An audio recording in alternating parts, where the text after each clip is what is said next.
மார்கழி மாதம். இரவு முழுவதும் தியானத்தில் மூழ்கிய பூமி. அந்த புனித நொடிகளில் ஆகாயமும் பூமியும் காலமும் ஒரே இடத்தில் சங்கமிக்கிறது. அந்த இடம் சிதம்பரம் நடராஜர் கோவில். இங்கே சிவன் ஒரு ரூபமாக இல்லை, சிவன் ஒரு இயக்கமாகிறார். அந்த இயக்கமே ஆனந்த தாண்டவம். பண்டைய காலத்தில் பொன்னம்பலத்தில் ரிஷிகளும் தேவர்களும் சிவ தரிசனத்துக்காக ஆழ்ந்த தவம் செய்தனர்.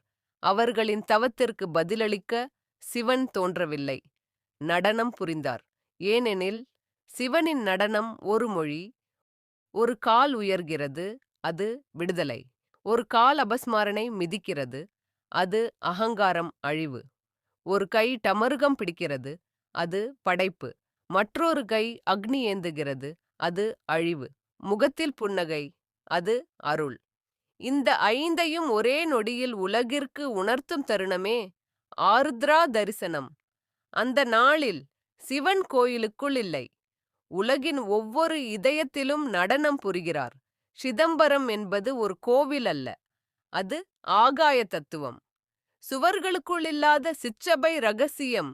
சிவன் உருவமற்றும் உருவமாயும் ஒரே நேரத்தில் இருப்பதை உணர்த்துகிறது.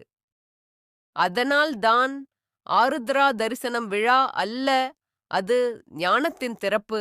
அன்று சிவனை காண்பவன் விழியால் மட்டும் காணவில்லை, அகத்தால் உணர்கிறான். இந்த மார்கழி இரவில் நீங்களும் கண்களை மூடி அந்த தாண்டவத்தை நினையுங்கள். உங்கள் துயரங்கள் அபஸ்மாரனாய் மிதிக்கப்படும், உங்கள் வாழ்க்கை ஆனந்த தாளத்தில் மாறும். அந்த அருளே நடராஜரின் பரிசு. ஓம் நமசிவாய, ஓம் நமசிவாய, ஓம் நமசிவாய.